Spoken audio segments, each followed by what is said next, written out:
బాగా ఈత వచ్చిన ఆయన ఒక ఆయన నిలబడి ఉన్నాడు. మనం మునుగుతున్నామని ఆయనకి ఎట్లా తెలియాలి? ఎలా తెలియాలి? మాకు ఈత రాదు, మేము మునిగిపోతున్నాం అని భగవంతుడికి తెలియాలి కదా. ఎట్లా? అలా చేతులు పైకెత్తితేనే ఓహో పాపం వీళ్ళకి ఈత రాదు, నేను ఒడ్డుకు చేర్చాలి అని ఆ ఈత వచ్చిన పెద్ద మనిషి ఆ వెంకటేశ్వరుడు ఆ నీళ్లలో దూకి మనల్ని అలా పట్టుకొని బయటికి తీసుకురాగలుగుతాడు. సంసార సాగరం నుండి బయటపడి వేసే ఒక అద్భుతమైనటువంటి శక్తి భగవంతుడికి మాత్రమే ఉంది. ఆయన్ని ఆరాధించేటప్పుడు ఆర్తితో అర్థవంతంగా ప్రార్థన చేయాలి కదా. తెలుసో తెలియకో చేసిన పాపాలన్నీ పోగొట్టు స్వామి అంటావా లేదా? భగవంతుడి దగ్గరికి వెళ్ళి తెలిసి చేసినయా తెలియక చేసినయా రెండు పోవాలి. బంపర్ ఆఫర్ ఇక్కడ 1+1 ఆఫర్ మనకు కావాలి ఎప్పుడు కదా. భగవంతుడు తెలిసి చేసిన పాపాలని పోగొట్టాడు, తెలియక చేసిన పాపాలు పోగొడతాడు. ఆ పాపాలు పోగొట్టడానికి కొన్ని పర్వదినాలు ఇస్తాడు మనకి. అప్పుడప్పుడు పుట్టినరోజులు, పెళ్లి రోజులు ఆయన చేసుకున్నప్పుడు ఆయన దగ్గరకు వచ్చి ప్రార్థన చేస్తే ఆ ఆఫర్లో గవర్నమెంట్ అప్పుడప్పుడు మన బండి చలాన్లు తగ్గిస్తుంది కదా. అట్లాగా మనకుండే పాప సంబంధమైన ఆ రాశిని తగ్గిస్తాడు. పూర్తిగా తీయడు సుమా. మీరు 1000 రూపాయలు కట్టాలి చలానా, 100 రూపాయలు కట్టినా చాలు అంటుంది అప్పుడప్పుడు గవర్నమెంట్. కానీ కట్టవలసిందే. కానీ మరి తెలిసి చేసిన దానికి కర్మ అని ఒకటి ఉంటుంది. ఆ కర్మ ద్వారా అనుభవించి తీరవలసిందే. ఆ కర్మను సైతం మనం తప్పించుకోవాలి అంటే ఒక మార్గం ఉంది. మనస్ఫూర్తిగా భగవంతుణ్ణి సేవించడం. భగవంతుణ్ణి ఇప్పటిదాకా మా పాత్తాంగులందరూ చక్కగా మోస్తున్నారు కదా. ఎంత బరువు తెలుసా స్వామి? ఆయన్ని మోస్తే మన భారాన్ని ఆయన మోస్తాడు. ఎంతమంది మోసారు ఇక్కడ? ఎవరు? అందరూ పాయింట్ షర్ట్లు వేసుకొని వచ్చారు. లాగులడా అలవాటు చేసిపోయాడు ఆ తెల్లోడు ఉన్నోడు ఉండగా. చక్కగా గోచిలు పెట్టుకొని పంచలు కట్టుకుని ఉండే వాళ్ళ సాంప్రదాయాన్ని 4 రంధ్రాలు పెట్టినటువంటి దుస్తులు వేసుకునే ఒక అగత్యానికి తెచ్చాడు. మీరు పైన వేసుకున్న ఆ బట్ట పేరు ఏం పేరు? ఏమంటారు దాన్ని తెలుగులో? చొక్కా. 4 రకాల రంధ్రాలు కలిగింది, చౌకా అని పేరు. దాన్ని 4 రంధ్రాలు ఉంటాయి మీ షర్టుకు చూడండి. పైన ఉండేది ఒకటి గల్ల, 2 చేతులకు 2 రంధ్రాలు, నడుము దగ్గర ఒక ఓపెన్. 4 రంధ్రాలకి పేరు ఏంటిది? చౌకా. అదే చొక్కా అయింది మనకు. ఈ తర్వాత అసలు భాషలో ఏమంటారు దాన్ని తెలుగులో? అంగి. మర్చిపోయారు కదా. ఏమనాలి దాన్ని? అసలైతే అంగి అనాలి. మంచి పదం అది. మన అంగాలని, మన అవయవాలను దాచిపెట్టేది కనుక అంగి. అంగములు దాచున్నది అంగి కదా. ఆ భాష అంతా పక్కకు తప్పించాం. అర్థం లేని కొత్త భాషలు నేర్చుకొని అన్నిటికీ దూరం అవుతున్నాం మనం. కానీ భగవంతుడు అన్ని భాషలు తెలిసినవాడు. మనల్ని మునిమనవల్లాగా భావిస్తాడు భగవంతుడు కదా. భాష వచ్చి పలికినా రాక పలికినా భగవంతుడి నామం చెప్తే చాలు, ఆయన మనకు ఒక రకమైన పుణ్యాన్ని ఆపాదించే ప్రయత్నం చేస్తాడు. నేను అనుకోకుండా ఆంజనేయ స్వామికి ఎప్పుడో మొక్కారు, 3 ప్రదక్షిణలు చేస్తాను స్వామి అని. మీరు మర్చిపోయారు. ఆంజనేయ స్వామి బ్రహ్మచారి. ఆయనకి ఇతరములైన సేవలు కోపతాపాలు ఏమీ లేవు. రాముణ్ణి సేవిస్తే చాలు అన్నీ మాఫీ చేస్తాడు ఆయన. ఆ రామచంద్రుడి పక్కన బంగారు తల్లి ఒక ఆవిడ ఉంది. ఎవరావిడ? సీతమ్మ తల్లి. అప్పుడప్పుడు కోపం వస్తే అసలే కోతి, జాగ్రత్త. కోపం రాకుండా మన వాళ్ళకి ఏదైనా ఉపాయం చెప్పవయ్యా అని సీతమ్మ అప్పుడప్పుడు రామయ్యని, మీరు పొడుస్తుంటారు చూసారా మోచేతో అప్పుడప్పుడు పక్కన ఉన్న వాళ్ళని, ఓయ్ నీకే అని. అట్లా అప్పుడప్పుడు ఆవిడ కూడా ఆ మోచేతో అలా పొడుస్తూ ఉంటుందట. రామయ్య మన కోసమని అనుగ్రహం చేస్తాడు. ఏదో పని మీద ఆ ఎస్వి హాస్పిటల్కి పోయారు. అక్కడి నుంచి బయలుదేరి ఆ ముందేదో వెల్డింగ్ షాప్ ఏదో ఉంది అక్కడికి వెళ్ళారు. ఆ పక్కన ఇంకో బట్టల దుకాణం ఉంది అక్కడికి వెళ్ళారు. మళ్ళీ ఇక్కడికి వస్తే మా మనోజ్ ఇల్లు ఉంది అక్కడికి వచ్చారు. ఆ పక్క నుంచి బయలుదేరి అక్కడెక్కడో హాస్పిటల్ ఉంది అక్కడికి వెళ్ళారు. అక్కడి నుంచి మళ్ళీ బయలుదేరి ఆ రోడ్డు పైకి వచ్చారు. మీరు తిరిగిన ఈ క్రమంలో ఇది పరిక్రమమై లోపల భగవంతుడు ఉన్నాడు. ఎన్ని ప్రదక్షిణలు అయ్యాయి ఇప్పుడు? ఒక ప్రదక్షిణ అయిపోయింది. సీతమ్మ వారు గుర్తు చేస్తుంది, ఓయ్ కాదు కదా, వాడు ప్రదక్షిణ చేయాలని చేయలే.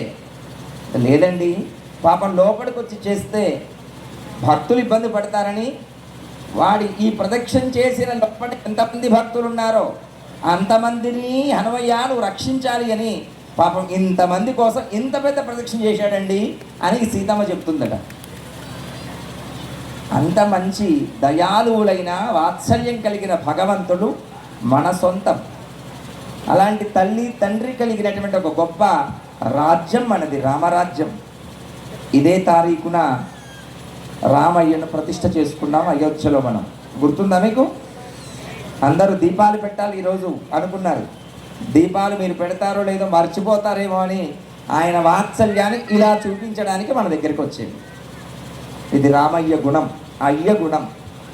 ఆ రామచంద్రుడి యొక్క దివ్యమైన ఆశీస్సులు మీకు పరిపూర్ణంగా ఉండడానికి గాను హనుమయ్య ఇక్కడ వేంచేస్తున్నాడు. ఎత్ర ఎత్ర రఘునాథ కీర్తనం తత్ర తత్ర కృతమస్తకాంజలిమణి. మస్తకమంతా మనస్సులో భగవంతుడి ధ్యానమే నిలుపుకొని ఆర్తితో నడుములు ఇలా వంచి ఎవరు రామనామం చెబితే వాళ్ళని రక్షించే దీక్ష తీసుకున్నట్టు హనుమయ్య. ఆంజనేయ స్వామి నిలబడి ఉంటాను చూసారు ఎప్పుడైనా మీరు? ఇలా ఉంటాడు. ఎందుకు అంటే ఆ రాముణ్ణి ఎవరు ఆరాధిస్తే వాళ్ళని రక్షించే బాధ్యత ఆయనది. ఆ రామనామం ఎవరు చెప్తే వాళ్ళ బాధ్యత అంతా హనుమయ్యదే.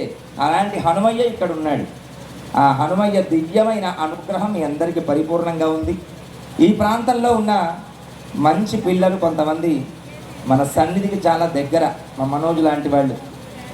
అట్లాగే ఇక్కడ ఒక యువ వికాసం ఏర్పడింది. మా అశ్వంత్ లాంటి వాళ్ళు పిల్లలు ఇక్కడే ఉంటారు. ఈ యువ వికాసం అంతా కలిసి ఒక అద్భుతమైన యాత్ర చేశారు. చూసారా మీరు? ఏమిటి ఆ యాత్ర? రథయాత్ర. ఎక్కడా ఎప్పుడు ఏ ఉత్సవాలు జరిపినా ఏదో ముసలి వాళ్ళు, పండు వండిన వాళ్ళు, తల నెరిసిన వాళ్ళు చేస్తారు. కానీ మన వైకుంఠపుర క్షేత్ర వైభవం పిల్లలంతా చక్కటి కార్యక్రమం ఆ రథయాత్ర నిర్వహిస్తారు. అంగరంగ వైభవంగా ఆ వెంకటనాథుడు సంగారెడ్డి ఈ ప్రాంతం నుండి మొదలుకొని శ్రీవైకుంఠపురం వరకు భజనలు, కోలాటాలు, ఆనంద నృత్యాలు, కీర్తనలు, ఎన్నో రకాల ఉత్తమమైన సేవలన్నీ భగవంతుడికి జరుపుతూ వైకుంఠపురానికి భక్తులందరినీ తీసుకుని వెళ్ళేటువంటి ఒక అద్భుతమైన యాత్ర అది రథయాత్ర జరుపుతారు.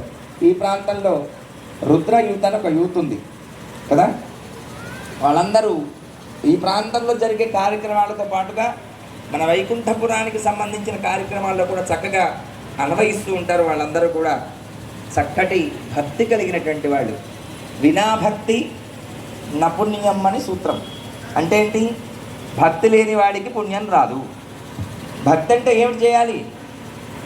కార్తీక మాసంలో దీపాలు వెలిగిస్తాం. ఆ దీపాలు ఎక్కడ వెలిగించాలి?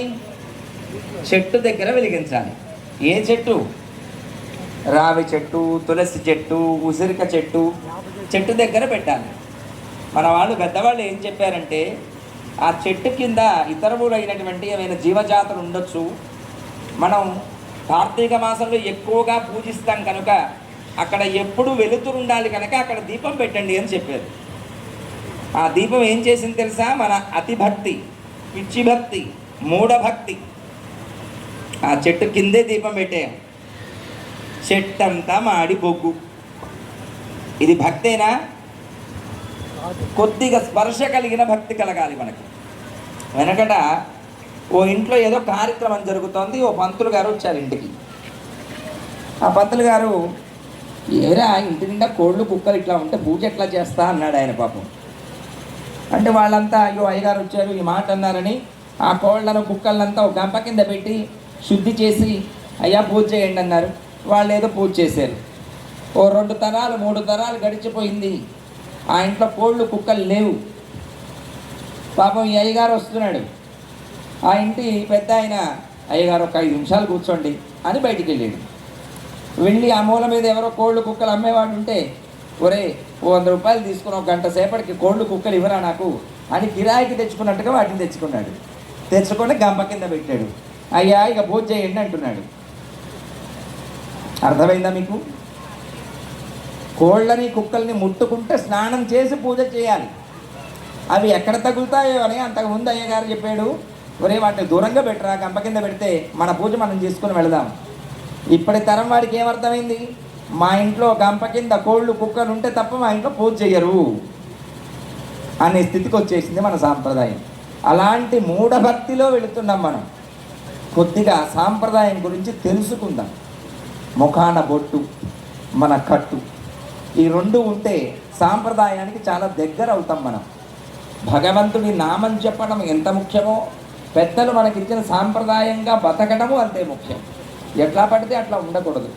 మన పిల్లలు ఈ మధ్య మారారు. మా వైకుంఠపురం వెంకటేశ్వర స్వామి అనుగ్రహం చేత యూత్ అంతా చక్కగా ధర్మ కార్యాదక్షులై ఉన్నారు. యువ వికాసం చెడిపోయింది అంటారు. ఇప్పుడు చెడిపోయిన వాళ్ళల్లా ఎవరు? పెద్ద మనుషులు. ఇంటికి వెళితే ఒకప్పుడు ఆ టీవీ వాడు ఇచ్చినప్పుడే సీరియల్ చూసేవాళ్ళు. ఇప్పుడు యూట్యూబ్ అని పెద్ద దయ్యం వచ్చింది.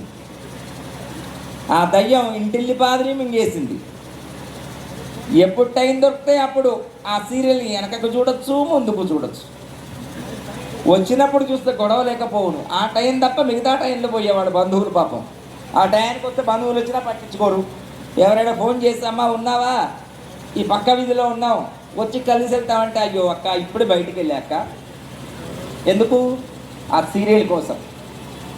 ఈ టెక్నాలజీ అంతా మనుషుల యొక్క ప్రేమలను, బంధుత్వాలను, బాంధవ్యాలను నాశనం చేసేసింది. కానీ అదే అద్భుతమైన మీడియాను ఉపయోగించుకొని భగవంతుడి వైభవాన్ని, మొన్న జరిగిన రథయాత్ర సుమారు 6,000 మంది ఇన్స్టాగ్రామ్లో పోస్ట్ చేశారు. 6,000 మంది. ఒక పోస్టు ఒకే రోజు 6,000 సార్లు ఇన్స్టాగ్రామ్లో రావటం మొట్టమొదటిసారిట. అదే రథయాత్ర పూర్తయ్యేలోపు 6,000 మంది పోస్టులు పెట్టారు. వేల మంది, లక్షల మంది చూస్తున్నారు. ఆ చూసిన వాళ్ళకు ఇంత గొప్ప యాత్రనా ఇది ఆనందపడుతున్నారు. తద్వారా ఆలయానికి వచ్చి భగవంతుని చక్కగా సేవిస్తున్నారు. మనందరం వయసులో ఉన్నప్పుడు గుడికి వెళితే ఒరే ముసలోడు అయ్యావా, ఇప్పుడే గుడికి వెళ్తున్నావు ఏమిటి, నీ పూజలు ఏమిటి, నీ పురస్కారాలు ఏమిటి అని పిల్లల్ని తిడుతున్నాం. ఒక దగ్గర ఎక్కడ ఇల్లు కాలిపోతుందట. ఇల్లు కాలిపోతుంటే కాలింది ఆపడానికి ఏం చేయాలి? మంట ఆర్పాలంటే ఏం పోయాలి? దాని మీద నీళ్లు పోయాలి. పాపం పెద్ద మనుషులు 10 మంది వెళ్ళి ఒక గడ్డపార పార తీసుకొని నీళ్ల కోసం బావి తవ్వుతున్నారు. అప్పుడు ఎంత ఆశ్చర్యం కదా. అంటే ప్రమాదం వచ్చిందాకా చూసి అప్పుడు నీళ్లు తోడుతారా ఎవడన్నా? ఎప్పుడు తవ్వాలి బావి? ముందే సిద్ధం చేసి పెట్టుకుంటే చక్కటి నీళ్ళు అక్కడ నిలువై ఉంటే ఆ నిలువ ఉన్న నీళ్లు ఈ ప్రమాదాన్ని ఆపటానికి ఉపయోగపడతాయి. అట్లాగే శరీరం జాగ్రత్తగా ఉన్నప్పుడే తీర్థయాత్రలు చేయండి, పుణ్యకార్యాలు చేయండి తప్ప షష్ఠి పూర్తి అయ్యాక, అశీతి ఉత్సవం అయ్యాక, 80 ఏళ్ళు దగ్గరకు వచ్చాక వీడి పక్కన ఇద్దరుంటే తప్ప కూర్చుంటే లేవలేడు, లేస్తే కూర్చోలేడు. వీడి తీర్థయాత్రలు పోయి ఏం చేయాలి కనుక? అందరినీ అవస్థ పెట్టడం కనుక అందరూ గుర్తుపెట్టుకోండి, భగవంతుడిని ఆరాధించడానికి వయస్సుతో నిమిత్తం లేదు. భగవంతుడు యందు ప్రేమ కలిగి, భక్త కలిగి ఉంటే చాలు. ఆ భక్తి భగవంతుడి పాదాల యందు స్థిరమైనటువంటి అస్తిత్వాన్ని ఇస్తే చాలు. మనం చాలా గొప్ప ఆస్తిపరులం, నాకేం ఆస్తులు లేవు అనుకుంటారు అందరూ. సనాతనం అనబడేటువంటి గొప్ప ధర్మాన్ని పులికి పుచ్చుకున్నటువంటి గొప్ప సాంప్రదాయ పరులం మనమంతా. భగవంతుడి అనుగ్రహం చేత ఈ ధర్మం కొన్ని తరాలు, ఆకాశంలో చంద్రుడు, సూర్యుడు, నక్షత్రాలు ఉన్నంత కాలం ఈ సాంప్రదాయం, ఈ సనాతన ధర్మం ఇట్లా స్థిరమై ఉండాలి అని అందరం ప్రార్థన చేద్దాం భగవంతుణ్ణి. జై శ్రీరామ్. ఇక్కడికి రావటానికి ఎంతమంది